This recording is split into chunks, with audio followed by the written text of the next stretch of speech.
Well, here we are then.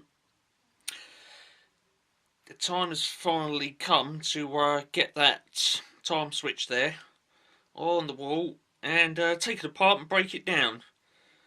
As we found out in one video previous to now, I went to power it up and we had the little power indicator in there wiggle backwards and forwards because the poor thing's jammed up.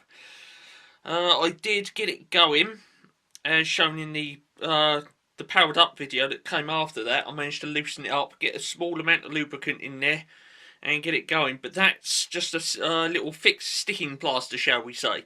It's not full on service. It's something which I should have done shortly after I got it, because I did do a video on my previous channel where I had that open and we saw the bits whizzing around in there, and it was clear to me even then that it was all gunked up in there. And of course it was one of those things I kept putting off and putting it off on the basis that not that I didn't have the time to do it, it's more the case of if I make a complete big ear of it and I can't get it back together, I probably won't ever be able to get another one. And so it stayed in one piece in the hope that it would just keep on going, which it hasn't. So as much as I don't want to, the time has come for me to bite the bullet and basically have that thing in pieces, get it serviced, hopefully get it back together and get it back there on the wall as you see it there. And yes, we then go into getting it in pieces, and yeah, that's it. So I'm going to start in this video breaking that down, getting in there, getting all the bits out. We get the parts washer out because there's going to be parts in there which are going to be thoroughly gunked up and they need to go in the parts washer. And yeah, we'll go from there. I'm just going to go around the back of the camera. When I do, there's going to be a big shadow go over this video subject like that. So just bear with me a moment, because I'm going to get the front case off and actually remove the mechanism from the back case.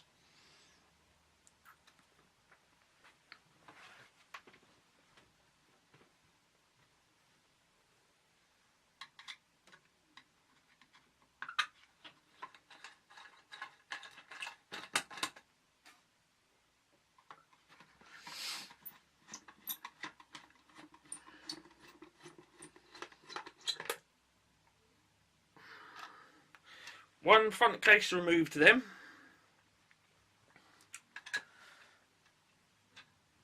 As we can see there, there's the time mechanism itself. It's held in place by a central nut in the bottom at the back there and two nuts up the top at the back. I've pre-loosened them so I don't need a pair of pliers to get in there to take it apart.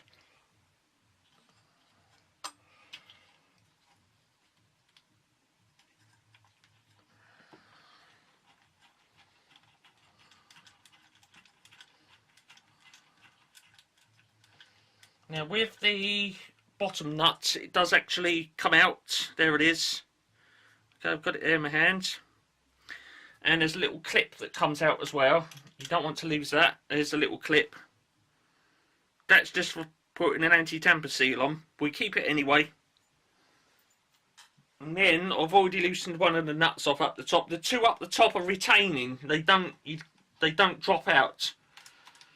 So I shall loosen those off now.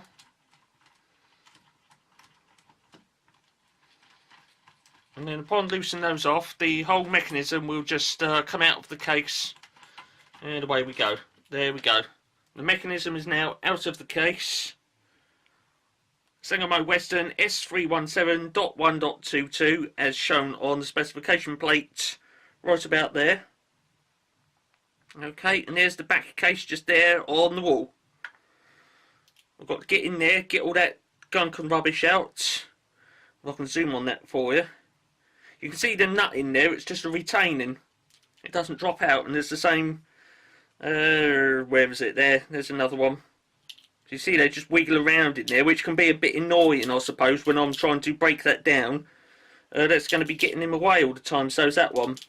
But I'm pretty sure You can see that's been splayed out on there. If I just carefully folded that in with a pair of pliers, I might be able to remove those. But there we are. Okay, one time switch mechanism then out of the back case.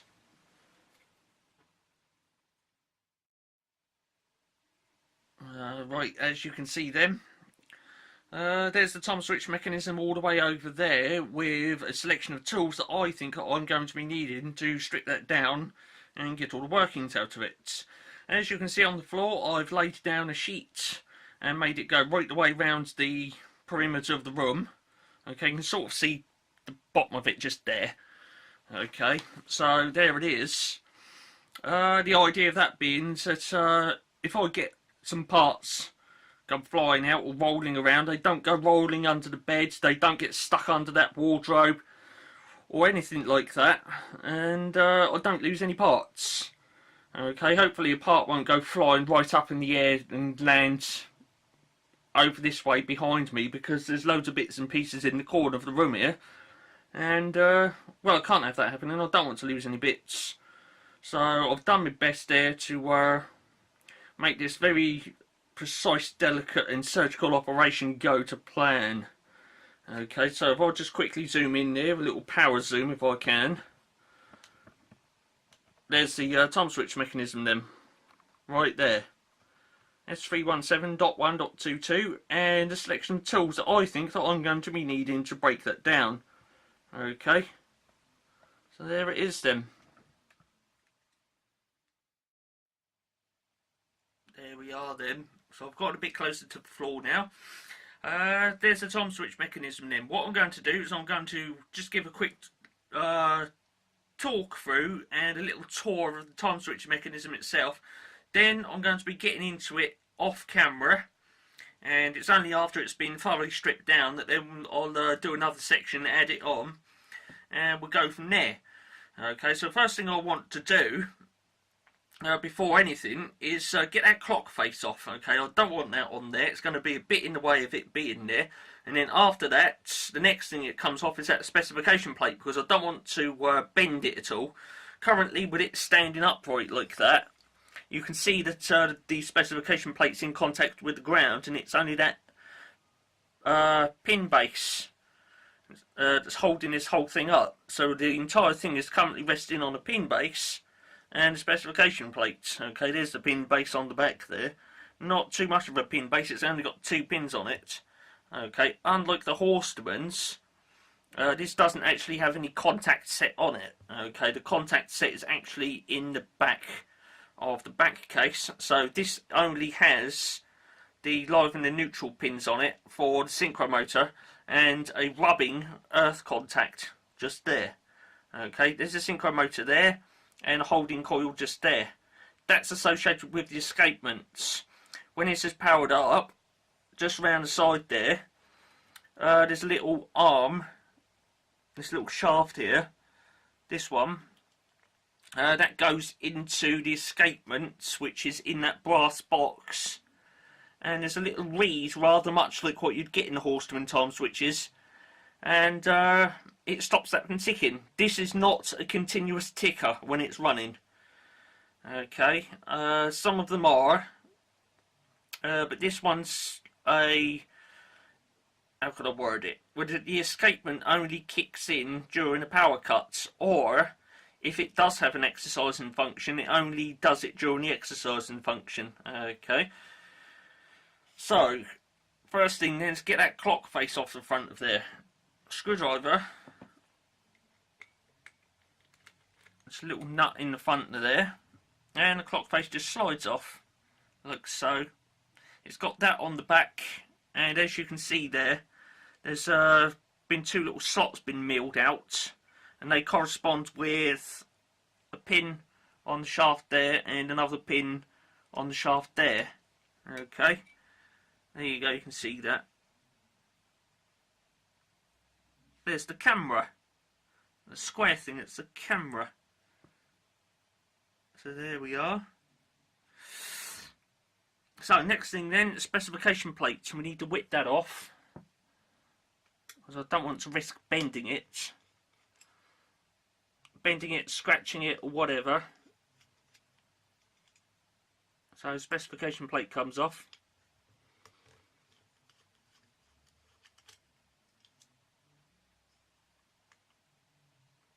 There it is then. Specification plate has now been removed. There it is. Keep the screws in a safe place. Now, in the video previous to now, I said about this little sticky label here, and it does indeed say something on it. And well, at the time in the video, I couldn't figure it out because the specification plate was in the way, and it was casting a shadow on it, and the camera couldn't zoom into it. But now the specification plate is out of the way, we might be able to get right on that. There it is. It says INSP38. Okay, if I can just put that down there. There it is, it's right in the middle of the screen then. Nice little focus is locked on that. There it is then, INSP38. So that's what was on it, inspector number 38.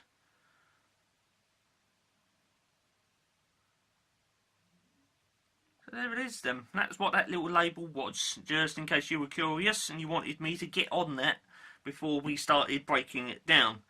Next thing that comes off then is the pin base. Before we do that, we got to undo all the wires from it. Now the way we do this one is these little nuts terminals on here, they're actually screwed on. There they are, bottom of the screen then. One there and one there. They're actually screwed on. Okay, so you've got the hexagonal as well, so you can get on those with a pair of pliers and just loosen them like that, and then they just unscrew off like so. You've got the little threaded section in the middle there, and then the little cable wire just lifts off. There's a little like soldered lug on there. Okay, it just lifts off. One goes directly to the synchro motor. Okay, and the other one will go to the holding coil. Once we've done that, there's a screw there which joins the other two ends of the coil and the synchro motor together, because the synchro motor and the holding coil are in series or across the potential.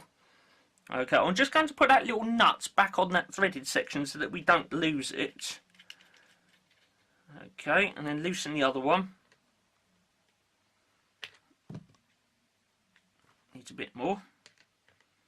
Gently tease it.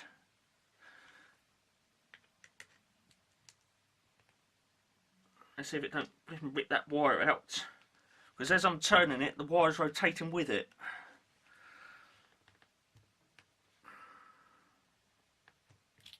There we go, got it. I didn't want that to rotate with it and rip the wire out. It almost did. Oh my goodness. It almost did as well. Right, okay, that's okay. The wire's still in there. And you obviously don't want to tug at that, because if you rip it off of the holding coil, you might damage the coil. So that's off as well.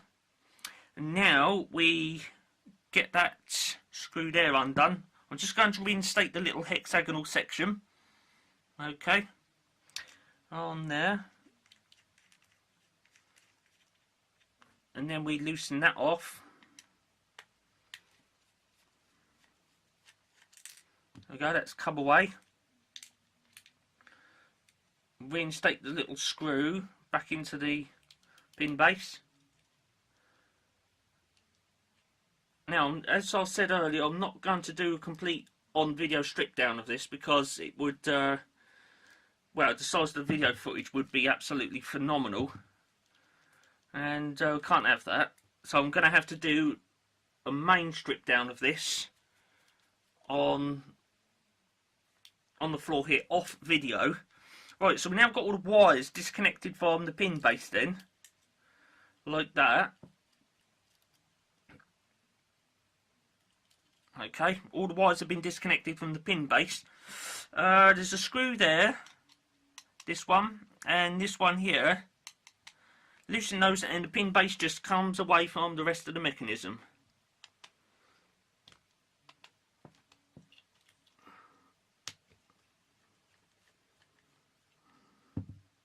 There's a washer on that screw as well, so you don't want to lose that.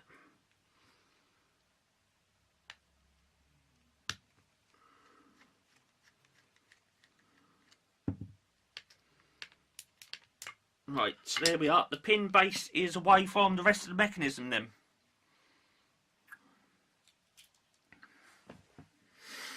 I'm just going to put these screws into the pin base. You can just turn those in by hand, you don't need to tighten them up.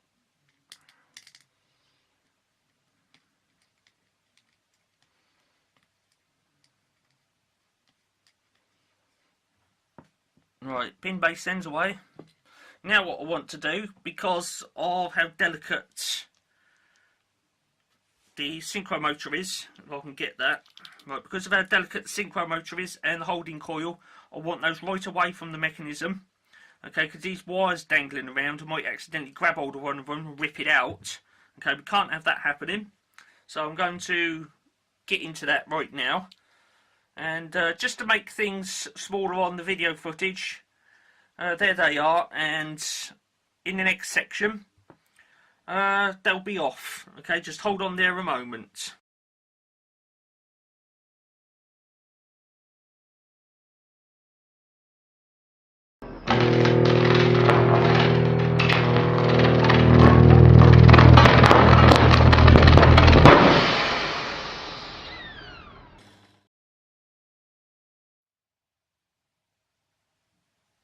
Well, there it is then.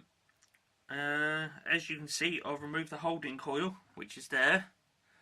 Okay, synchro motor, and the rest of the clock mechanism's over here. Okay. What happens next then? Well, we've got the holding coil out, so we can put that in a safe place. We've got the synchro motor out. Remember, that part comes out, so I can clean that up if I need to. Okay, we won't be putting that in the parts washer because, well, it's part of the motor and I can't put that in. And obviously speaking, the motor doesn't go in the parts washer. Okay, so that just pops, that central pin just goes down that hole in there, like that, and just drops in, like so. Synchro motor.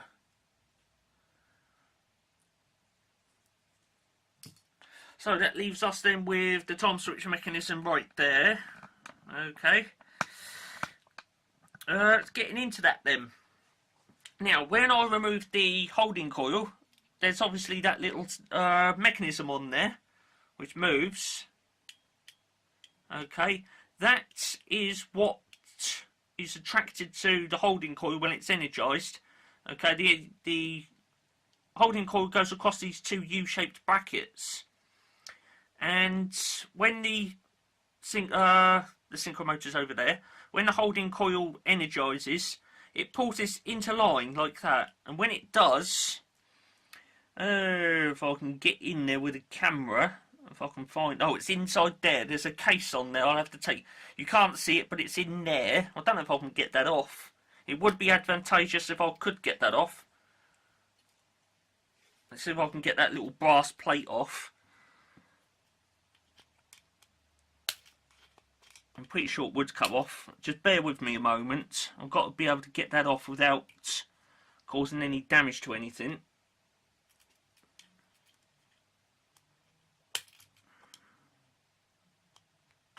There it is. It's off. Little brass plate is off then. Don't even know why that's on there. But around the side there you can see... there it is. Smaller screwdriver needed. This here, that's the reed. If I can get light on it. There you go, copper reed. This here. Okay. This is what goes into the escapement to stop it ticking when the power's on. And this here is the shaft across there.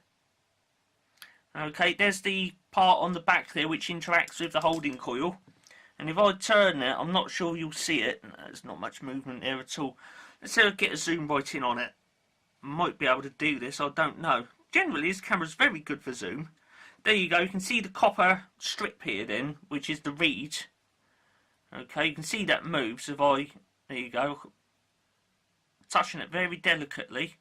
This shaft here then goes right the way through to the device on the back. When I turn that with my finger, there you go, you can see that part just inside there.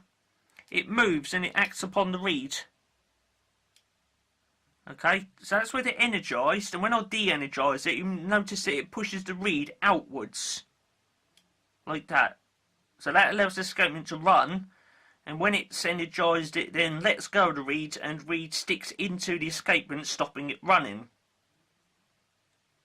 Like so. Okay, so we've got that little movement thing there. And that's what stops it ticking when it's energised, and what allows it to tick when the power cuts off. Okay, just that. I've got to get that out of there. Okay. There's a little retaining clip screw there. Just there. Okay. That's what comes out next. And then once I've done that, it's then a case of acting upon that screw there. Another one there. Another one there, which also holds on this rubbing earth contact. And one, where is it? Oh, that's the reason why I've got to remove that, because there's another screw there, but I can't get to it because this device is in the way. Okay, so this is why this has got to come off. All of that's going to happen off camera because it's going to be very fiddly, complex, and like I say, that mechanism there up in front of the camera, I've only got one. I've got one chance at this, one stab, one bite at the apple, call it what you want. And if I fluff it up and make a total pig's ear, then the time switch that you saw at the beginning of this video, that's the end of it. You won't see it anymore. Okay, so I'm going to wrap this one up now.